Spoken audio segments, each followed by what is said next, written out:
तो एक नई पार्टी मारिज़े वजूद में आ गई है, अवाम पाकिस्तान। एक और पार्टी, जैसे कि पार्टियों की किल्लत थी पाकिस्तान में, क्या ये PMLQ बनेगी, या ये नई पाकिस्तान पीपल्स पार्टी बनेगी, या पाकिस्तान मुस्लिम लीग नून को तोड़ेगी, ये वक्त ही बताएगा।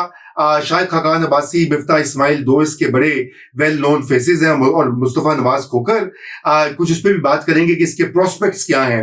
और अज़्म इस्तेहकाम ऑपरेशन के ऊपर एक बहुत बड़ा कंसेंसस सामने आ रहा है। आज मियां नवाज शरीफ भी बड़ी देर के बाद उन्होंने अब बातचीत की है। उन्होंने कहा कि वो हिमायत करते हैं इस ऑपरेशन की। इसके साथ साथ और भी बहुत सारे लीडर्स बिशमूल पाकिस्तान तहरीक इंसाफ के शहरियार आफरीदी साहब, उन्होंने भी सपोर्ट का ऐलान किया। कल टीवी शो पर थे वो, एक निजी चैनल पर, जहां पे ना सिर्फ उन्होंने ये कहा फौज की बड़ी तारीफें और बड़ा तौसीफ की, साथ में उन्होंने ये भी कहा कि हाँ, मैंने कहा था कि आर्मी चीफ मुल्क का बाप होता है और मैं इस बात पे कायम हूं। और इमरान खान ने भी कहा था कि वो उनकी जान भी कुर्बान है पाकिस्तान की फौज के ऊपर। तो थोड़ा सा लगता है कि ये मामलात या तो कुछ पसे पर्दा नेगोशिएशन जारी है, या ये कि टॉक फाइट की पॉलिसी जारी है। और फाइनली सैयद मुशाहिद हुसैन, साबिक सेनेटर और वजीर, उन्होंने आज बड़ा धमाकेदार ट्वीट किया। उन्होंने कहा दुनिया भर में एंटी एस्टेब्लिशमेंट एक लहर उठी हुई है। बरतानिया में भी एस्टेब्लिशमेंट हार गई है, अमेरिका में हार रही है, और कई ममालिक में, और जाहिर बात है पाकिस्तान का भी उन्होंने हवाला दे दिया, मोदी का भी कुछ जिक्र किया। अब सवाल ये पैदा होता है, मुशाहिद साहब तो खुद एस्टेब्लिशमेंट के बड़े करीब रहे हैं और शायद हैं भी, तो क्या वो ये समझते हैं वाकई में कि पाकिस्तान की स्टैब्लिश पसपा हो जाएगी? कल कोर कमांडर्स की मीटिंग का इजलास भी था। एक बार फिर अज़्म इस्तेहकाम ऑपरेशन के बारे में बड़ी स्ट्रॉन्ग स्टेटमेंट्स आई, और आप सब जानते हैं वो असल में चीन का प्रेशर बड़ा शदीद है पाकिस्तान के ऊपर। बहरहाल ये तमाम मौज़ूआत है, कोशिश करेंगे कि अगले चंद आधे घंटे में आपके साथ और आपको तबसरा भी पेश करें और मालूमात भी। तो सबसे पहले तो बुखारी साहब स्टार्ट करते हैं। ये जो शहरियार आफरीदी साहब ने दोबारा से आर्मी चीफ को अबू बना लिया, आप क्या समझते हैं कि जो मौजूदा अबू हैं वो इस बात को मान लेंगे या आग करने की पॉलिसी पे कायम रहेंगे? देखिए, ये शहरियार आफरीदी साहब का नाम उस वक्त, ये बयान उस वक्त सामने आया जब हम मुसलसल बानी PTI यानी इमरान खान के बयानात सुन रहे थे कि मैं फौज से बात करूंगा और किसी पॉलिटिकल लीडर से बात नहीं करूंगा। फिर भूख हड़ताल की धमकी भी दी, उस पर अभी फैसला नहीं उन्होंने किया। लेकिन दूसरी जानिब से कोई जवाब नहीं आ रहा था। तो ऐसे में अफरीदी साहब ने बयान दिया कि जो चीफ ऑफ आर्मी स्टाफ है मुल्क के वालिद मोहतरम होते हैं।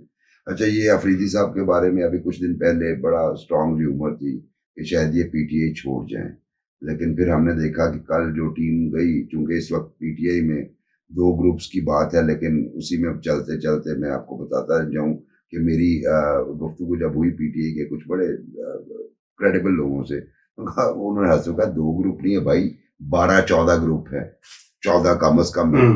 तो उसमें फिर हमने देखा कि अफरीदी साहब जो एक पख्तून ग्रुप है PTI का, उसके साथ वो तशरीफ ले गए और वहाँ उनके साथ मौजूद थे। और फिर कल रात को ही ये एक बयान उनका नशर हुआ।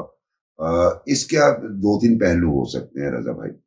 नंबर 1 तो ये कि शायद वो जो उनके बारे में शकूक व शुबहात पहले पाए जाते थे कि जनाब ये इस्टेब्लिशमेंट के करीब हैं, इसलिए आपको याद होगा कि वो एक लंबा अरसा गायब भी रहे। इलेक्शन से पहले दोबारा वो सरफेस हुए और फिर वो जीत के आए। एक रीज़न तो वो हो सकती है, वो ये कह रहे हैं। लेकिन मुझे जो चीज़ लगती है, क्योंकि इमरान खान साहब को कोई पॉजिटिव रिस्पॉन्स नहीं मिला आर्मी की जानिब से अभी। अब पहले तो अपनी हद तक बयानात दे रहे थे, लेकिन अब उन्हें ऐसे अशखास की ज़रूरत है जो जिनके कहीं ना कहीं ताल्लुक हों और उनके ज़रिए वो इस तरह का बयान दिलवा के उनकी ज़रा तवज्जो मबजूल करवाए अपनी तरफ। यानी PTI का एक अहम रुकन शहरियार अफरीदी अगर ये कह रहा है, कल तक तो कहीं ऐसी कोई बात ही नहीं होती थी सिवाय इसके कि चीफ ऑफ आर्मी स्टाफ को टारगेट किया जाए। तो अब जब वो ये कह रहे हैं तो ये एक मूव हो सकती है कि उन्हें एंटाइस किया जाए कि वो भी कोई रेसिप्रोकेट करें। यानी अगर आपने अबू मान लिया है तो अबू का काम है शफकत करना। थप्पड़ अबू मारता है गलती करने पे, वो इन्हें थप्पड़ पड़े हैं, तो अब वो शफकत के मुतमन्नी हैं, तो हो सकता है कि इसको रेसिप्रोकेट किया जाए अबू जान की जानिब से और कोई इनके दरमियान कोई गुफ्तगू का रास्ता खुल जाए। मुझे तो ये बयान इस तनाजुर में नजर आ रहा है। बिल्कुल बिल्कुल। तो सजाद अनवर साहब, ये बताइए आप क्या समझते हैं, एस्टेब्लिशमेंट ये रेसिप्रोकेट करेगी जैसे बुखारी साहब कह रहे हैं? ये सुनकर आपको लग रहा है कि कोई आसार, कोई र्यूमर्स तो बहुत आते हैं, लेकिन अभी तक तो यही इतला थी कि कोई बातचीत का वहां पे GHQ का जो गेट नंबर 4 सिविलियंस के लिए होता है वो बंद है, ताला पड़ा है वहां पे। आप ठीक कह रहे हैं, क्योंकि जो इमरान खान हैं, रजा साहब, आप देखें कि उनकी जो सियासत है पिछले 2 महीनों की, 2-3 महीनों की, उसको अगर आप सामने रखें तो जो भी बंदा फौज के खिलाफ, एस्टैब्लिशमेंट के खिलाफ बड़ी बात करता है, खुल के बोलता है, उसके साथ वो मज़ाकरात शुरू कर देते हैं। आपने देखा चकज़ई साहब ने जो पहली तकरीर की थी एस्टैब्लिशमेंट के खिलाफ कौमी असम्बली में, उसके बाद उनको सदारती उम्मीदवार बना दिया। उसके बाद मौलाना फजलुर रहमान खुल के बोले एस्टैब्लिशमेंट के साथ, उन्होंने उनके साथ मज़ाकराती अमल शुरू कर दिया। उनके बारे में जो कुछ कहते थे या चकज़ई के बारे में जो कुछ कहते थे वो आपको मालूम ही है। अब इस वक्त अगर आप देखें रीजनल पॉलिटिक्स में, तो अफ़गानिस्तान की जो गवर्नमेंट है मौजूदा तालिबान की, उसका हमारी मिलिट्री एस्टैब्लिशमेंट के साथ एक झगड़ा चल रहा है बॉर्डरिंग के ऊपर। और इमरान खान साहब जो कह रहे हैं कि जी पहले आप अफगान गवर्नमेंट के साथ डील करेंगे तो आपकी ये होगी, तो वो जो उनके वीक पॉइंट्स हैं एस्टैब्लिशमेंट के, उनको अपने साथ अलाइन भी कर रहे हैं और वो प्रेशर माउंट करने की कोशिश कर रहे हैं कि मेरे से बात करें।